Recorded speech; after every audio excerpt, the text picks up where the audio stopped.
Selamat mendengarkan podcast ini. Dalam segala hal, kita harus berharap dan bergantung kepada Tuhan. Dalam segala hal, kita memang harus berharap dan bergantung kepada Tuhan. Tetapi berharap atas sesuatu yang telah disediakan oleh Tuhan, di mana kita harus meraihnya, itu tindakan yang salah. Kita memang harus bergantung kepada Tuhan, tetapi kalau kita bergantung kepada Tuhan dengan menunggu tindakannya atas sesuatu yang sebenarnya menjadi tanggung jawab kita, di mana kita harus bertindak, itu suatu kesalahan.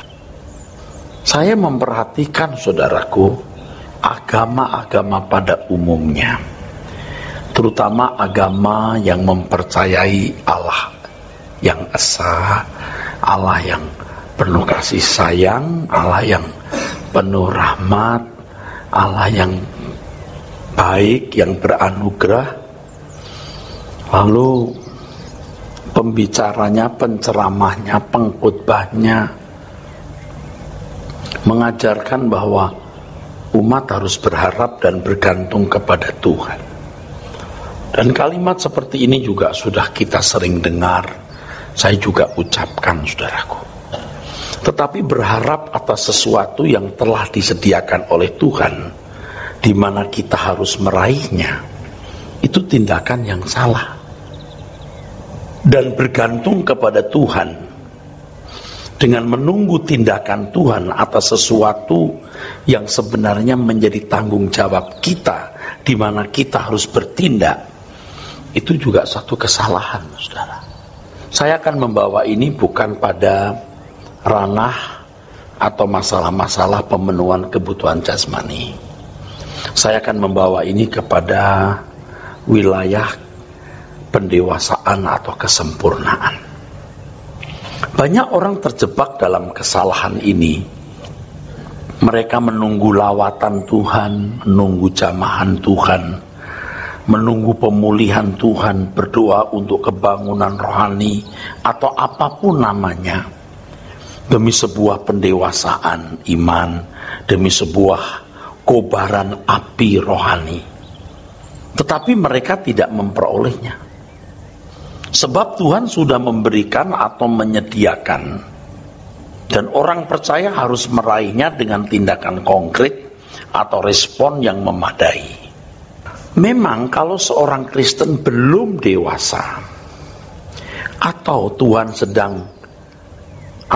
baru memulai sebuah kegerakan, doa-doa seperti ini akan cepat direspon Tuhan.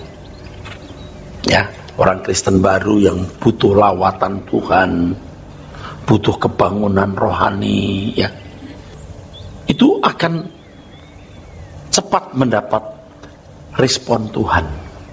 Atau Tuhan sedang memulai suatu kegerakan, saudaraku. Doa seperti ini akan segera direspon.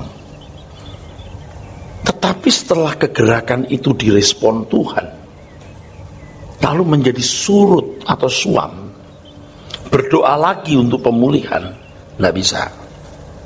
Nah, ini kesalahan gereja, saudara. Kesalahan gereja.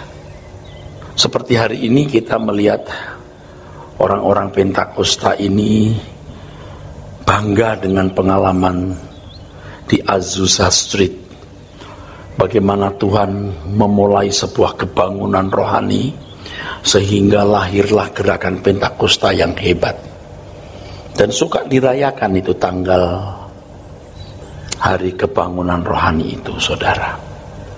Tetapi pengalaman itu sendiri hanya jadi kenangan. Lalu sekarang berdoa untuk sebuah kebangunan rohani, berdoa untuk sebuah lawatan. Nyatanya Anda lihat, tidak ada. Sebab Tuhan mengendaki gereja, ya, dalam hal ini gereja, ya, bukan individu, harus dewasa. Dia harus membangun dirinya secara benar. Nanti akan saya beritahu itu, ya. Atau secara individu, ya, saudara yang baru masuk Kristen lalu berdoa, Tuhan lawatanmu kubutuhkan, kebangunan rohani, Tuhan respon. Entah melalui jamahan Roh Kudus, entah lewat khotbah yang dahsyat. Tetapi setelah itu dia tidak boleh mengharapkan itu lagi terjadi seperti hentakan-hentakan secara temporal begitu. Jadi sekarang kita tidak menunggu loh lawatan Tuhan. Karena Tuhan sudah menyediakan sarana kebangunan rohani itu. Sarana yang membuat kita menerima jamahan dan lawatan Tuhan.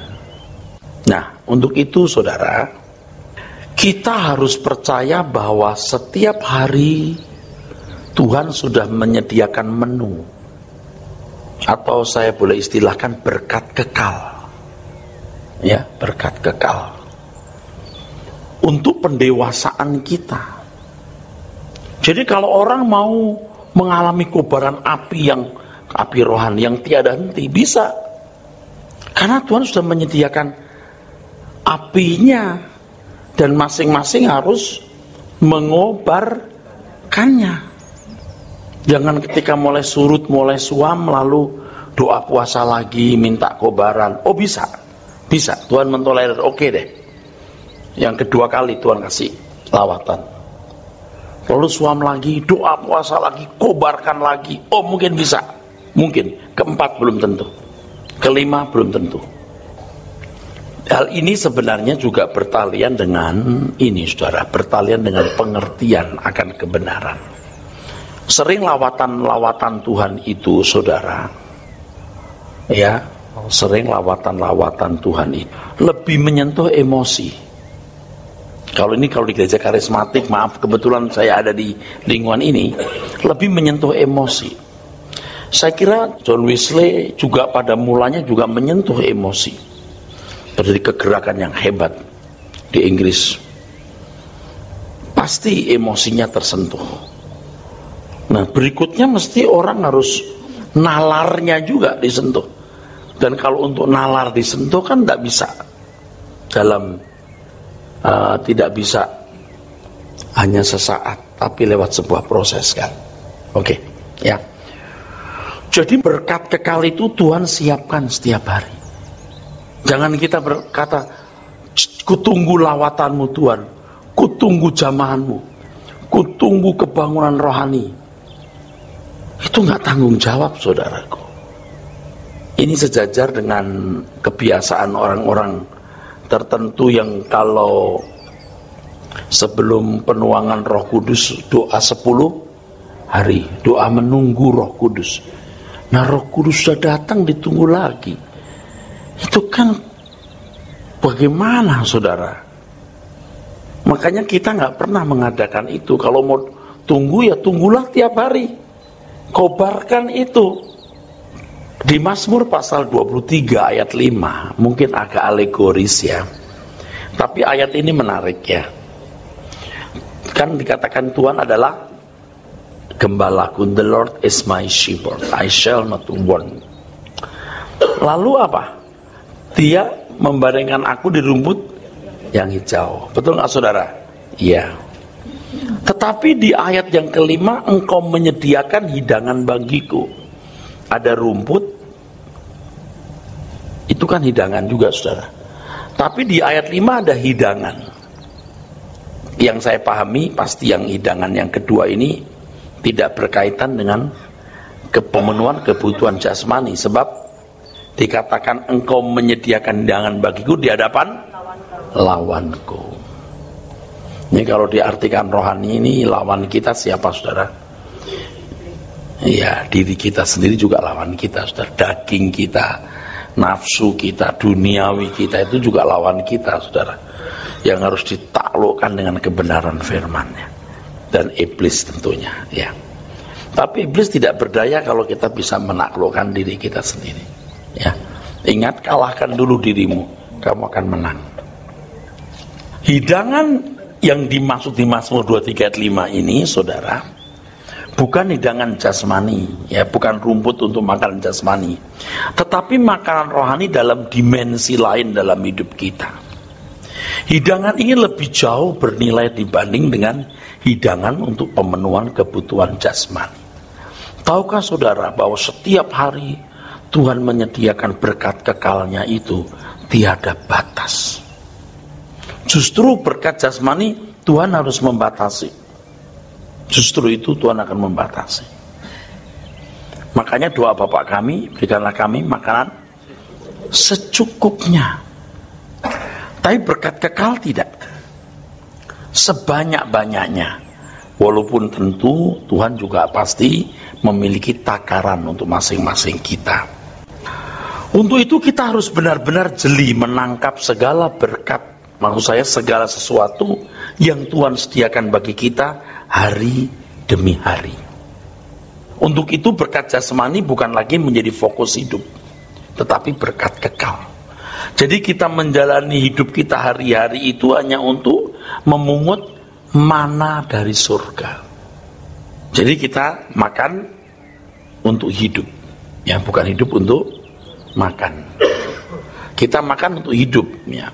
Hidup untuk mengumpulkan mana surgawi. Memang kenyataannya lebih banyak orang yang lebih fokus kepada berkat jasmani daripada berkat rohani. Ya, orientasi berpikirnya itu adalah berkat fana. Dan memang faktanya banyak saudara yang sudah terlanjur edik. Kalau saudara dulu suka makan gudeg, itu Anda kan edik, lidahmu akan edik. Jiwamu juga bisa edik oleh tontonan, oleh ada ediknya, ada kecanduannya. Jiwa kita merekam itu, semua kenikmatan itu, saudara. Makan, minum, ya, kuliner, seks, ya, tontonan, perhiasan. Kalau pakai barang bagus kan maknyus gitu. Nanti dia akan cari barang bagus lagi dengan yang berbranded supaya maknyus. Ya, saudara.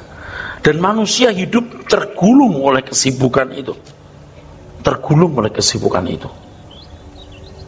Hampir semua manusia begitu. Sebagian besar saudara juga masih begitu. Cuman syukur saudara masih mau berubah. Jadi bukan hal yang sederhana kalau Tuhan Yesus berkata di Matius 4 ayat 4. Apa? Manusia hidup bukan hanya dari roti, tapi dari setiap rema yang keluar dari mulut Allah. Kalau firman dalam arti logos tidak boleh berlalu, dengan tekun belajar dan menerima apa yang disediakan Tuhan, ya, setiap kali kita pertemuan bersama ini kan Anda mendapatkan logos. Logos ini diberikan setiap kali Anda datang mendengar firman, ya. Dan jangan sampai berlalu, karena ketika Anda duduk mendengar firman itu beda dengan mendengar CD khotbah. Tetap beda. Ya. Apalagi yang keluar dari mulut Allah. Yang keluar dari mulut Allah pasti keluar dari hati. Betul nggak? Kenapa ditambahkan keluar dari mulut Allah? Ini kan begini, saudara. Kalau kita ngomong tuh, ya, kalau mulut kita ngomong itu pasti belum tentu. Dari sini nggak? Belum tentu kan? Oke. Tapi kalau dari mulut Allah pasti. Tuhan itu mau berbicara. Suara Tuhan yang diterima seseorang pada waktu-waktu tertentu, dan itu berkenaan dengan kehidupan yang dijalani. Berkenaan dengan peristiwa-peristiwa yang kita alami. Ya, jadi pada waktu saudara menyediakan waktu baca Alkitab, menyediakan waktu berdoa, pasti ada suara Tuhan yang saudara dapat. Pada waktu saudara menjalani hidup setiap hari dengan fokus bahwa Tuhan menyediakan berkat kekal hari ini, dan aku hidup, yang karenanya tadi pagi saya sarapan, siang saya makan siang, supaya aku bisa hidup. Aku hidup untuk meraih berkat kekal ini. Berkat kekal ini. Saudara memperhatikan suara itu, Anda akan mendapatkannya. Rema adalah suara Tuhan yang diterima seseorang pada waktu-waktu tertentu berkenaan dengan peristiwa hidup yang dijalani. Dalam waktu yang singkat di hidup ini, Tuhan menyediakan remanya tanpa batas untuk mengubah manusia menjadi manusia Allah. Ya saudaraku, jadi kalau suara Allah kita dengar terus, kita jadi seperti Allah. Jangan serupa dengan dunia ini, artinya serupa dengan Allah. Berubahlah pembaruan budimu, pikiranmu, supaya kau mengerti kehendak Allah, apa yang baik, yang berkenan, dan yang sempurna. Bisa sepikiran, seperasaan dengan Allah. Nah, itu baru namanya anak Allah. Itu baru namanya lahir baru. Itu baru namanya sah sebagai huios. Oleh sebab itu betapa berharganya waktu hidup ini, saudara. Betapa berharganya. Saya ajak saudara untuk membayangkannya, dan ini akan terjadi, pasti terjadi, pasti. Kalau pakai bahasa Jakarta, lu taruhan sama gua, pasti. Begitu saudara menutup mata, saudara melihat 70 tahun itu sangat berharga. Begitu berharga, kaya dengan rema yang Tuhan sediakan. Dan berharganya hidup itu, dahsyatnya dan berharganya hidup itu, sebab Tuhan mau berurusan dengan anak manusia, guna menjadikan anak-anak manusia itu anak-anaknya. Jadi begini saudara, waktu kita nanti mati, kalau dibangkitkan kita menghadap Tuhan yang Maha Agung, kita akan berpikir begini, bagaimana bisa yang Maha Agung ini berurusan dengan kita yang brengsek, kita yang rusak, kita yang gak tahu diri, kita yang masih kotor, kita yang cemar, tapi Tuhan dengan kesabarannya membimbing kita. Nah itu, betapa dahsyat dan berharganya hidup ini. Ada rema. Tapi ingat, Anda tidak bisa menangkap rema kalau tidak mengerti logos. Kesempatan ini hanya satu kali dan singkat. Ini merupakan anugerah yang tiada tara. Tidak menghargai anugerah ini berarti tidak menghargai Tuhan sendiri. Saudara mau berubah? Saudara mau berubah? Tidak ada cara lain kecuali mulai saat ini saudara memperhatikan suara itu, rema itu. Tapi kalau saudara sudah tidak tertarik dengan pendewasaan rohani, kesempurnaan, serupa dengan Tuhan Yesus, menyenangkan hati Bapa, tidak bisa. Dia tidak akan memberikan mutiara kepada babi dan barang yang kudus kepada anjing. Orang yang tekun memungut mana surgawi, rema-rema itu, ia akan menjadi kaya di hadapan Tuhan. Banyak salah yang telah saya lakukan, saudara. Tetapi ke depan saya tidak mau salah lagi. Saya mau memperhatikan suara Tuhan. Tak ternilai harganya, saudaraku. Tak ternilai harganya. Tak ternilai harganya. Banyak urusan yang tidak perlu kita lakukan, kita lakukan. Sehingga pikiran kita ditenggelamkan dengan berbagai urusan yang membuat kita tidak fokus kepada rema, berkat kekal yang Tuhan berikan kepada kita. Kan melalui segala perkara Tuhan bekerja itu pasti rema banyak sekali, saudara. Kita nggak nangkep, kita sibuk ngurusin hal lain, saudaraku. Kalau kita gampang tersinggung, kita dilukai orang, bukannya nangkep maksud Tuhan di balik ketersinggungan itu atau permusuhan yang dilakukan orang, tapi kita malah marah, kita bersikap negatif dan lain sebagainya. Saudaraku sekalian yang kekasih, jangan sampai kita seperti orang kaya di Lukas 12 ayat 20 sampai 21. Dan banyak orang kaya seperti ini, saudara. Dia mati dalam keadaan tidak kaya di hadapan Tuhan. Walaupun secara materi dia berhasil. Itulah sebabnya Tuhan berkata, kumpulkan harta di surga. Pasti tidak jauh dari ini.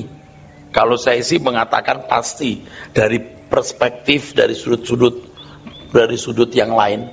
Mengumpulkan harta di surga itu selalu mendapat suara Tuhan, nasihat Tuhan, bimbingan Tuhan supaya kita sempurna.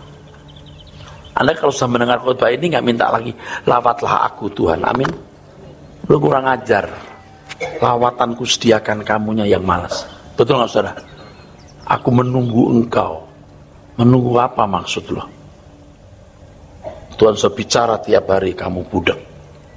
Kamu tutup telingamu terhadap hal-hal, terhadap kebenaran. Kan gitu. Saudara yang mengerti kebenaran ini tidak usah dipaksa juga datang. Mau banjir, mau hujan, tetap datang. Ini pilihan loh, menjadi kaya di bumi atau menjadi kaya di surga. Itu pilihan. Dua-duanya Pak, tidak bisa. Dulu saya suka bilang bisa, sekarang saya bilang you tidak bisa kaya dua-duanya. You harus kaya salah satu. Enak, kaya di sini, kaya di surga, tidak bisa. Dulu kan saya kritik itu lagu, biar saya miskin di sini, asal kaya di surga. Wah, nggak bener nih lagu. Mestinya kaya di bumi, kaya di surga. Sekarang saya sudah bertobat, tidak bisa. Harus kaya salah satu. Mau kaya di sini atau kaya di surga. Saudara yang miskin ini ya, yang miskin kan banyak ya. Anda itu juga kaya di bumi loh, nggak kaya di surga loh. Bisa. Walaupun miskin pun kaya dia di bumi. Kalaupun saudara kaya, kalau mau menjadi miskin di bumi tapi kaya di surga, dua catatannya. Satu, you tidak merasa memiliki semua itu. Jadi miskin dong. Tapi siapa yang bisa begitu? Dua, you rela berbuat apapun untuk kepentingannya. Ini bukan berarti uangmu dikasih gereja. Tapi dua. Apa tadi? Satu, merasa tidak memiliki. Yang kedua, rela berbuat apapun untuk kepentingan Tuhan. Nah, yang nggak punya duit, tapi merasa memiliki biar dia sedikit, dia kaya di bumi. Kasihan. Kasihan begini. Secara materi lu udah miskin di sini, tapi rasa kaya dong. Di sana pun lu gak punya apa-apa. Lu dua-dua celaka lo. Kasihan gak lo? Biar you punya sepotong, tapi Anda berkata ini milikmu Tuhan. Itu indah. Seperti janda yang memberikan persembahan itu, betul? Segenap hidupnya diberikan. Kalau orang punya uang 5 juta, dipersembahkan 3 juta. Itu separuh lebih loh. Kalau orang punya uang 10 miliar, dia persembahkan 1 miliar, baru 10% loh. Lalu ukuran besar kecilnya apa? Jadi saudara, kembali ke masalah ini, orang kaya ini. Saudara ya, jangan merasa punya sesuatu. Itu semua miliknya Tuhan. Dudu duekmu. It is not your own. Amin. Nah, kalau kita merasa tidak memiliki milik Tuhan, kita harus betul-betul mendengar komando Tuhan. Harus dibuat, tentu harta kita harus kita bikin sebanyak-banyaknya, kita kembangkan lewat bisnis, usaha. Tapi tetap harus dengar komando Tuhan, supaya jadi bendahara yang jujur. Berkatnya di Lukas 16, ayat 11-12. Kalau ngikutin yang saya ngomong ini, berkatnya ada di situ. Lukas pasal 16 ayat yang ke-11 dan 12. Jadi, jikalau kamu tidak setia dalam hal mamon yang tidak jujur, siapakah yang akan mempercayakan kepadamu harta yang sesungguhnya? Nah, berkatnya satu, kalau saudara merasa tidak memiliki, karena itu milik Tuhan, Anda akan mengenal kebenaran. Harta yang sesungguhnya itu alitenon dalam bahasa aslinya, kebenaran. Kalau soal harta kamu sudah salah, kamu gak setia, loh itu milik Tuhan kok lu HI, ya kan? Gak mengerti kebenaran. Pokoknya yang saya ngomong ini bener banget, udah teruskan. Dan jikalau kamu tidak setia dalam harta orang lain. Harta orang lain. Harta orang lain hartanya siapa? Hartanya Tuhan. Terus. Siapakah yang akan menyerahkan hartamu sendiri kepadamu? Hartamu sendiri di surga. Jadi orang tidak bisa kaya dua-duanya. Harus kaya salah satu. Ingat yang miskin-miskin. Lu jangan udah miskin di sini, miskin di sana. Tahu maksudnya? You tidak punya uang 10 miliar, you cuma punya gaji 3,5 juta. 3,5 juta pun you merasa memiliki, you itu kaya. 3 juta kek, 300 juta kek, 3 miliar kek, 30 miliar kek, 300 miliar kek, Anda harus mengatakan ini milik Tuhan. Jadi aku miskin di bumi ini. Ini juga saya tujukan untuk diri saya sendiri loh, bukan hanya untuk saudara loh. Semua. Nah, saudaraku, fokus kita tiap hari harus itu. Bagaimana berkat kekal itu kutangkap. Untuk itu, ya mau tidak mau kita harus menyediakan waktu berdoa, mendengar firman Tuhan ya. Berdoa itu ketemu Tuhan, mendengar firman Tuhan itu logosnya itu. Dan kalau Anda sudah sampai edik doa, edik mendengar firman, wah itu bagus. Anda tidak akan pernah bisa meninggalkan pertemuan seperti ini karena Anda edik. Kenapa kita nggak sampai edik? Kalau mau edik lain, edik yang lebih bagus lagi, mau denger nggak sudah? Edik surga. Jadi sampai tingkat Anda merasakan suasana surga, dan Anda akan selalu ingin suasana itu. Itu kita ciptakan pada waktu kita merasa nggak punya apa-apa, nggak punya siapa-siapa. Kita ketemu Tuhan, kita hayati betapa indah Tuhan itu, satu-satunya yang kunantikan. Nah, itu. Saya tuh gimana membahasakannya kalau orang berkata gini, kita hanya bergantung pada Tuhan saja, tanpa Tuhan kita nggak bisa berbuat apa-apa. Ya iyalah, lalu mau apa? Kita berharap Tuhan saja, bergantung Tuhan saja. Itu kalau saya kenakan dalam hidup sehari-hari. Ya lu pergi kerja sono, you nyangkul sana. Betul nggak saudara? Jangan harap manusia, harap Tuhan. Lalu mau apa? Perlu tuh Tuhan kirim emas 2 ton dari langit. Kan enggak? Paham ya saudara? Nah sekarang saya bawa ke wilayah rohani kan. Kalau sudah dengar begini kan jadi nggak nunggu-nunggu, betul nggak? Tiap hari itu ada berkat. Kitanya sibuk, ya. Banyak berkat yang sia-sia tanpa membawa dampak positif dalam hidup kita, karena kita lebih mementingkan hal-hal lain dalam hidup ini. Setiap hari kita harus memperhatikan ada hal yang lebih berharga dari apapun yang Tuhan sediakan bagi bekal kekekalan kita. Oleh sebab itu begitu kita membuka mata pagi hari, kita harus sudah mengambil pilihan. Pilihanku kerajaan surga. Dan itu harus diupdate. Saya baru ngerti loh saudara.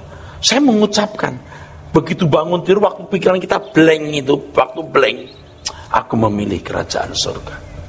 Justru saat-saat dimana kita tidak ada kecenderungan memikirkan Tuhan, pilih Tuhan pada waktu itu.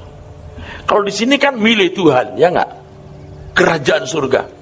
Tapi waktu keluar dari sini di situasi tertentu, Anda nggak milih loh, nggak mikir Tuhan. Ada kecenderungan tidak memikirkan Tuhan. Justru saat itulah, saudaraku, Anda memilih kerajaan surga. Bagaimana Anda bisa senang berdoa? Mau saya kasih tahu caranya. Berdoalah pada waktu tidak ingin berdoa. Berdoalah pada waktu Anda tidak ingin berdoa. Pikirkan Tuhan pada waktu suasana tidak mendukung Anda memikirkan Tuhan.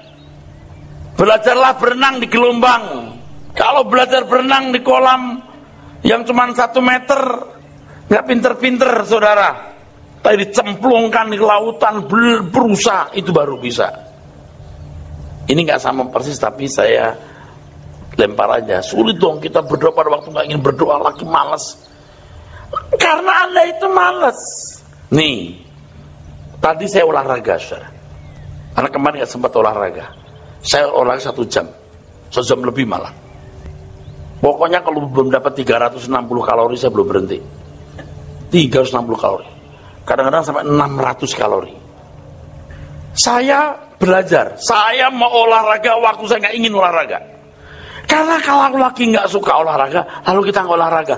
Akhirnya seminggu, 2 minggu, 3 minggu, 4 minggu nggak olahraga. Nggak pengen olahraga. Jadi nggak edik. Kalau udah olahraga itu tubuh kita nagih, ayo lari. Nggak enak kalau nggak lari. Ngantuk, you ngantuk, you olahraga jadi nggak ngantuk. jadi fresh. Nggak pengen olahraga Pak, olahraga. Jangan malas Pak olahraga Pak, ayo olahraga dong. Malas Pak, olahraga dong. Ya deh Pak, olahraga dalam hati. Olahraga dalam hati. Orang yang tidak mengupdate keputusannya dan meneguhkan hatinya pasti terbawa arus dunia.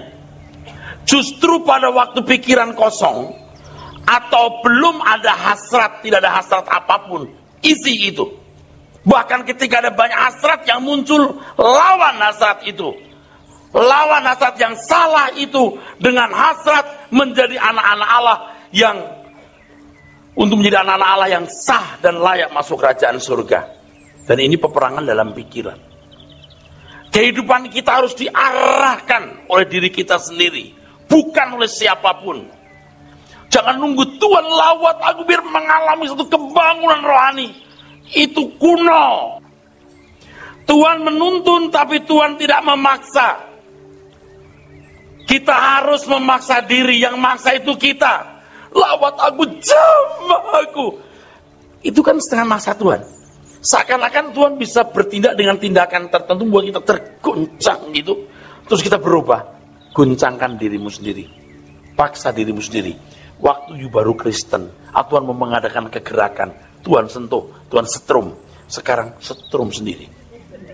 Tuhan yang setrum kita, sekarang kita setrum diri kita sendiri.